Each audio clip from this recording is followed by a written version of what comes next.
This is Julia with iCadenza, and I'm here with countertenor Brian Asawa, who has been touted by Opera Today as the most important countertenor in the world today. And we are so eager to talk to you about everything that you're doing in the world. Thank you so much. Thank you so much to be here. Thank you so much for being here. Thank you. Well, my first question is about how it all started. How did you first discover that you're a countertenor? Well, I was attending UC Santa Cruz in 1984, and I was a piano major at the time, and I was singing in two choral groups, the chamber singers and the concert choir. And I remember walking back to the dorms in the middle of the redwood forest, because UC Santa Cruz is in this beautiful campus in the middle of a redwood forest. And I was imitating some soprano lines from the choral music that I was singing. And I was a tenor at the time, and I decided that I wanted to pursue singing in this falsetto range, because I had a lot of positive feedback about how my voice sounded very strong in this tessitura, and so I pursued it, and that's how it all started. So was it sort of a choice that you made at sorry, not referencing back, but so was it sort of a choice that you made at some point? Did you feel compelled to sing this repertoire, or what kind of moved you to do this? I had a lot of positive feedback, and my teacher at the time, who was a Baroque tenor, he was familiar with the countertenor voice and the repertoire involved, which is basically Baroque, and I knew nothing really about Baroque music except for a little bit that I had learned in music history classes and that sort of thing, and just started studying the repertoire. I started off with a Buxtehude cantata, and strangely enough a Debussy melody, and fell in love with the repertoire of the early music, as well as really enjoyed singing in the falsetto range. So that's great. I think what's interesting today is that there seems to be a real resurgence of that kind of repertoire and of countertenors. It's really an exciting time, I'm sure, for you. Yes. Have you found that to be the case? Definitely.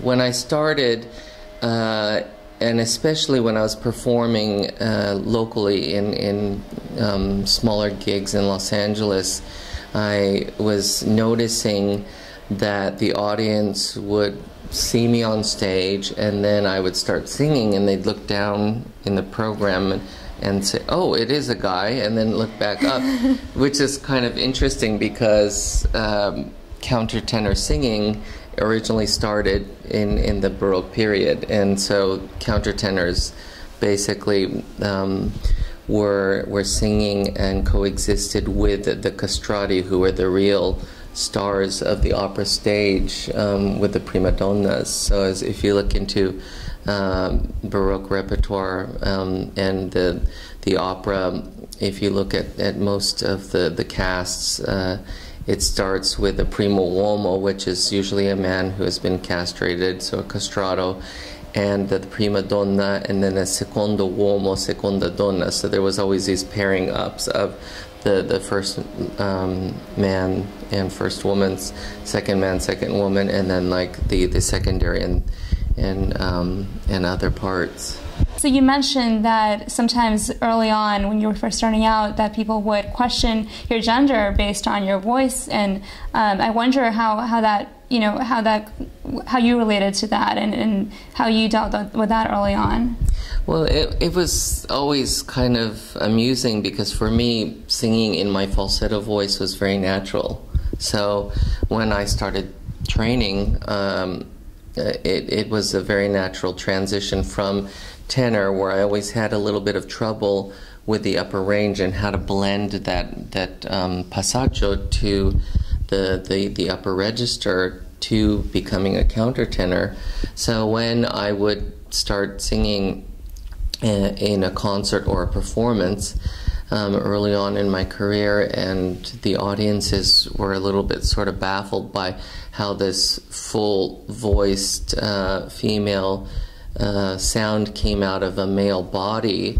To me, it was kind of a fun thing. It wasn't like, well, why don't they get it? So, for me, it was nothing that was offensive, that they didn't really quite get it, because truly American audiences were not that familiar with countertenor singing at the time. So, and it's funny to hear stories from countertenors that have come before me, like James Bowman, who I guess he sang in Portugal at one point, and he was required to show that he was not castrated before he went on as in Midsummer Night's Dream, because the public, they wouldn't allow a castrato on the stage. So that is the most extreme case, of course, of this type of I guess criticism. Discrimination, almost. Yes, exactly. Yeah, that's incredible. They wow. wanted the complete package. Yeah, naturally. Yes. Whatever that may mean. Well, in many ways, you've paved the way for countertenors today, because you were the first to do so many things. The first to win the Metropolitan Opera National Council auditions, first countertenor to be an Adler Fellow at the San Francisco Opera, first countertenor to win Operalia, the competition, Placido Domingo's competition. How was that? How did that feel for you? How was that experience of having those incredible successes and wins, and kind of being the first in your voice type to do that? Well, it was kind of, it all happened so quickly that on some level I was just, I didn't realize the magnitude of what was happening to me. And I was thrilled that I was on a magic carpet. And my parents were there with me when I was announced at the Metropolitan Opera after the finals, and when it was announced by Gail Robinson, I believe, that I was the first countertenor to in the history to win the auditions in the 50 years at that time. It was such a thrilling experience, and then everything happened so quickly. I got a nice write-up in the New York Times. I was approached by managers backstage, went with an agency, and everything just happened so quickly, and immediately was catapulted into the San Francisco Opera Young Artist Program. So yeah, it all happened very quickly.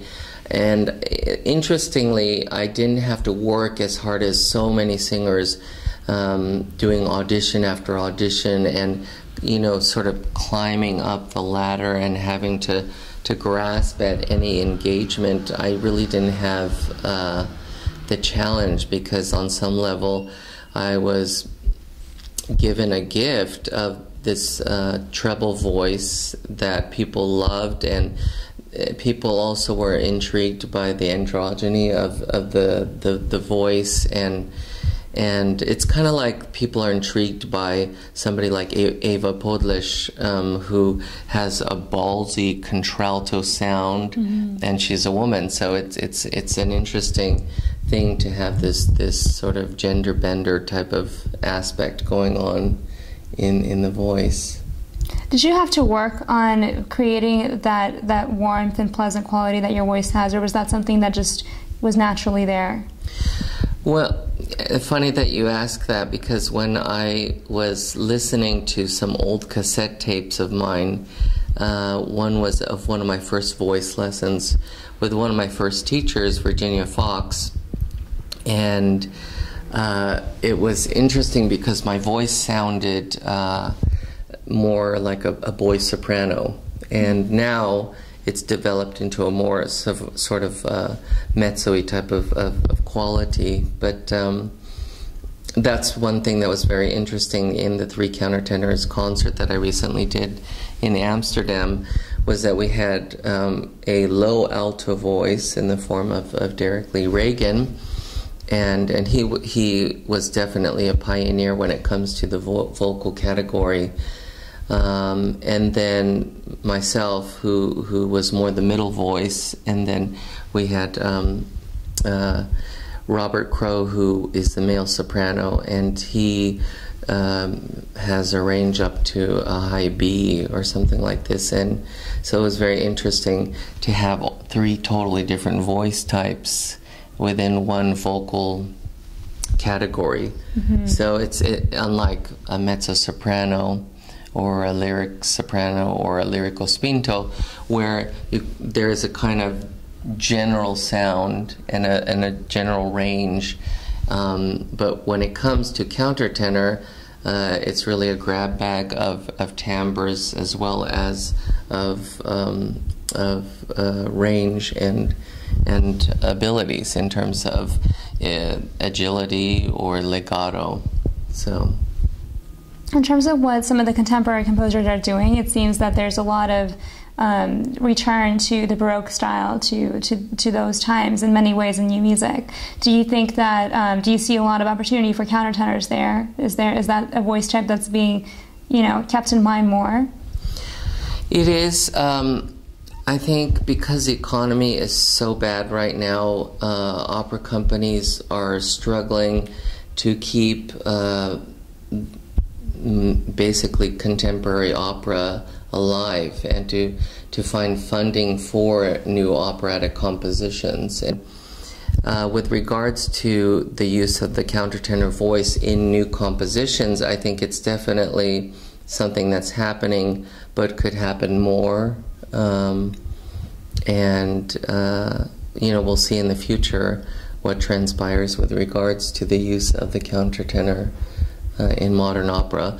One of my big calling cards right now is Prince Gogo in Le Grand Macabre by Ligeti, and this opera, I believe, was written in the early 80s, mm-hmm. and it's a great part for countertenor, and I would like to see more of these types of roles being written in the meatier part of the range, which is the middle and the upper part of the register, as opposed to a lot of the Baroque roles, which stays down in the lower middle part of the range, which doesn't allow the more exciting part of the voice. So, do you have any favorite roles?